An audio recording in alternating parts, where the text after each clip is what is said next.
I know I'm probably like a modern day Don Quixote tilting at windmills, but from the river that just looks like a tower guarding a kingdom or something. It's just so cool. I'd crawl up to the top, but there's like a rope and a ladder, and it does not look, I mean, I'll take some risks, but it looks like a death trap. So I've been wondering what's over these little ridges along the river. This is where having a drone would be fun. I'll have to get one before my next trip.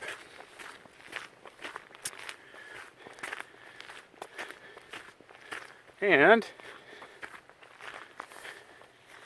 that's what's over these ridges.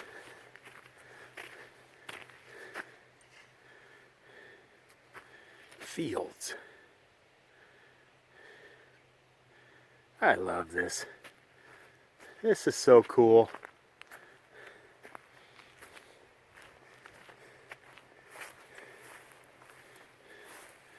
That must have been a grain silo or something like that at one time.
So I'll just talk in here to the camera here. So I got a flat tire again on my scooter, and I was walking home about 4 or 5 miles away, and these nice folks here stopped and picked me up, and we stuck my scooter in the back of their SUV here. So yeah.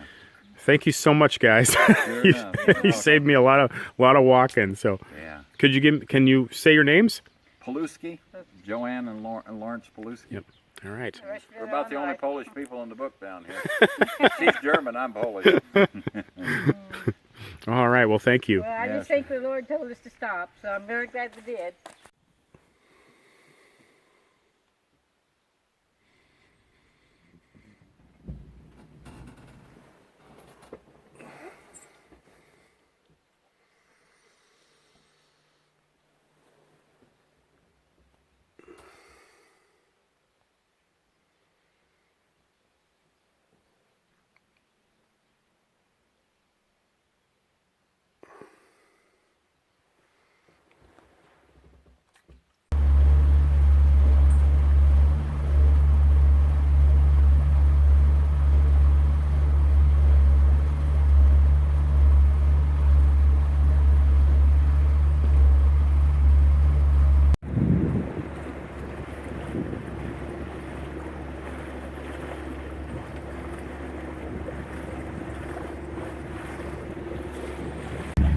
Here's one of my little improvements yesterday. cover up the duct tape.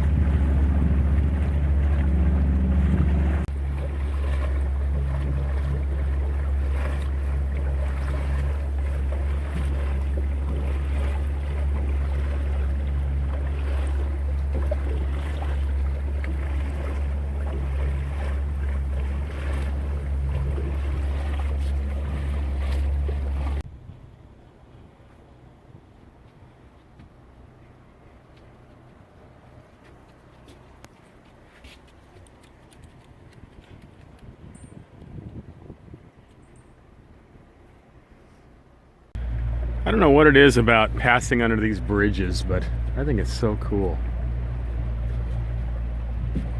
Hi, guys.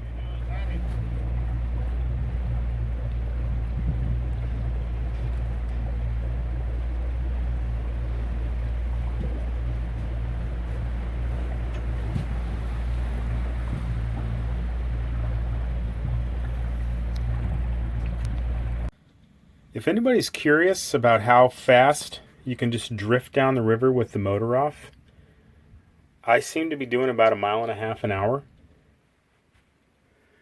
I'm on a calm part of the river, about mile marker 46 it looks like. And I got a tailwind. I stopped to make some oatmeal. And the river is deep enough all the way across. You don't even have to stay in the markers down here. It's in the 15, 16 foot range, even near the shore. So yeah, even if you run out of gas or have engine troubles, I suppose you can just do it the old fashioned way and drift your way back to civilization. That might even be more patience than I have.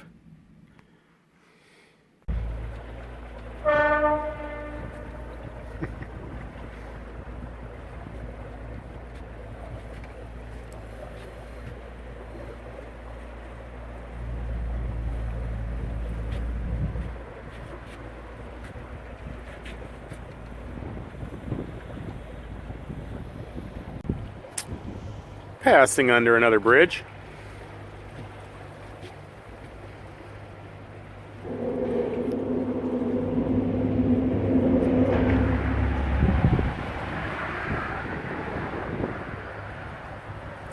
Every time I pass under one of these, the song Casey Jones from the Grateful Dead comes in my head.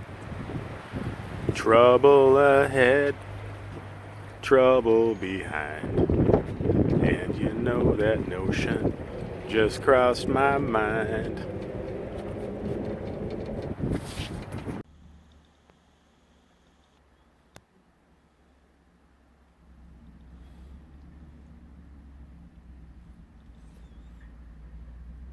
Go.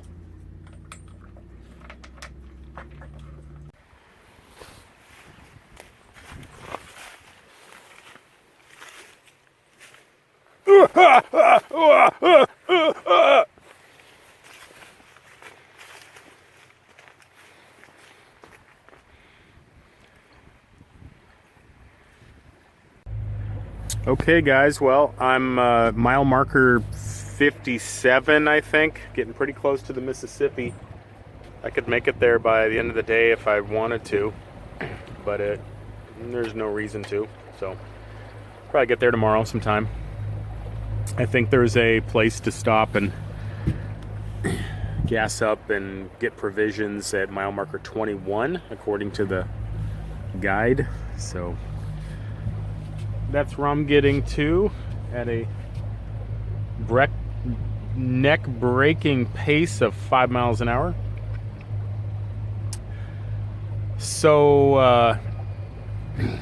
I'm kicking around this idea of having like a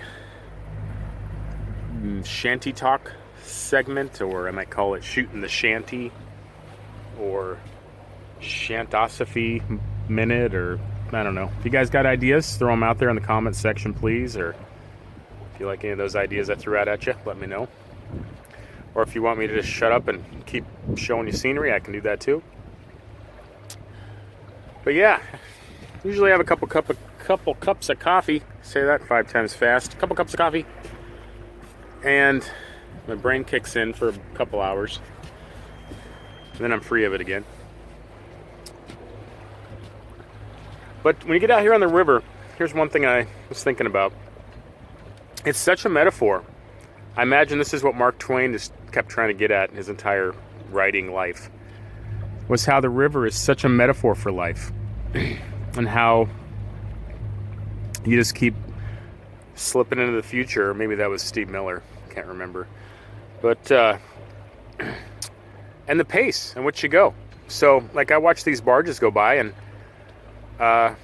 you know, they're in a hurry because they're getting paid, because they got a place to be and their schedules to keep, and I don't blame them. It's just the way it is. But I'm not out here on the clock. I kind of freed myself from the clock for a while, and I'm able to go slow, and it seems to make all the difference. I'm tempted to go throw back the throttle and go as fast as I can, because I can, I guess, but I ask myself the question, why? What exactly am I hurrying to? So if I was in a hurry, this is how I would go. I would be burning a lot more gas, which means spending a lot more money. At some point when you're in a non-displacement hull boat, it becomes the point of diminishing returns, and your gas mileage just shits the bed. So I've found that it's about 5-6 miles an hour, I'm just sipping gas. Like, at this speed, I have the freedom to go just about as far as I want. I mean, I'll stop for other reasons, not for gas, if that makes sense. I probably burned about a half a tank of gas since Chillicothe, which is days ago. So there's that aspect. You know, time and money. It's always there. But also, I would just miss things. Like, look, there's a little, I don't even know what that is, a ditch, a creek, something. I've explored several of those. Probably passed that one up, but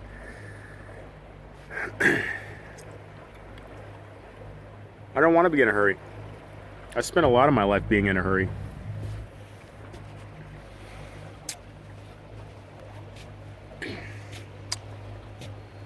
This going slow thing,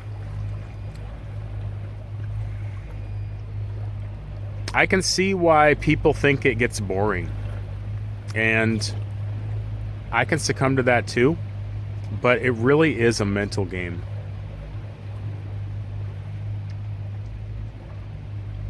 I'm reading the Shanty boat book by the Hubbards again for the second time on this trip, and I keep being reminded that they didn't even have motors. They didn't even have a motor on their boat. I mean, it was the era of steamboats.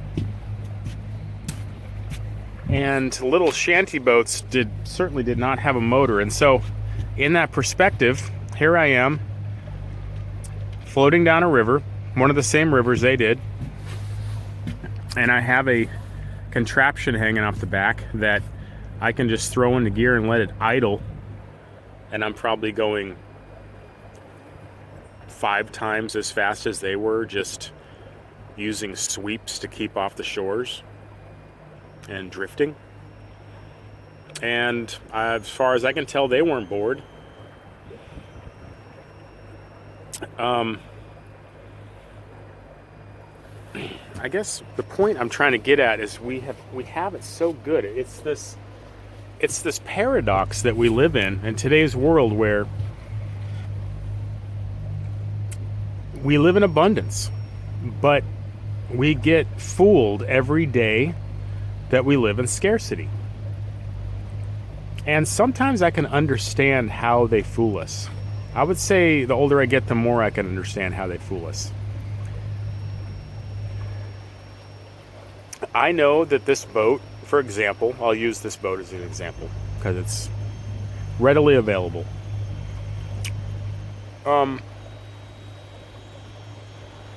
This boat isn't going to win any prizes. It's not going to provoke envy. It's not going to get bikini-clad women sunning on the deck, even though I wouldn't be against that. But after everything's said and done, I will probably be able to sell this boat again for roughly what I have into it. And maybe I won't. Maybe I'll just scuttle it after a few years. The longer I'm on this boat, the more I want to just keep using it. It's serving a purpose. It's already impressed me more than I expected. I'm a few $1,000s into it. And if you think about it, how hard is it to get a few $1,000s together? I think most people can if they make it their mission. The trick is to get the time. And the trick with that, I have found, is to keep your life simple. But it is easier said than done. And there are forces at work that want to make your life complicated. That's how they get us. I often reference the band Rush. I've always liked them, and I think Neil Peart, the lyricist, is a genius. And one of their lesser-known songs and one of their lesser-known albums, it's called Bet Your Life. And it basically is a song about how everything you do, you're betting your life against it. You know, it's like every day you get up, well, I'm going to go do this, I'm going to go do that. Well, you bet your life. You know, it's like you put your life on the table, you put your life on the line. Not just in a danger way, and it's not even meant to be that way. It's more of you're trading your life. You know, you're trading your life for this, you're trading your life for that. Some distant goal. And so, by going slow, to bring it around full circle if I can, I am diminishing the goal aspect, or the end, the result, and I'm trying to make it the journey is the reward. So that's the strongest case I can make this morning about resisting the urge to throw back the throttle and get to the end of wherever you're going as fast as you can, because I think you'll miss a lot. And that's how the river becomes a metaphor for life. If you rush through your life, you're just racing towards death. And I'm reminding myself of that when I say it, and I'm reminding anyone that cares to listen. Stop being in a rush. Throw a little outboard in the back of a shanty boat, or it doesn't even matter, a raft. If you got a nice boat already, awesome. And just throw it in gear and let it idle towards Florida or wherever you're going. Downriver, I would recommend. I notice every time I turn around, I have to kick the throttle up. And you don't want to fight the current. Maybe there's some more metaphor in there. So, okay, guys. Well, it's probably enough ranting for today. I will catch you downriver.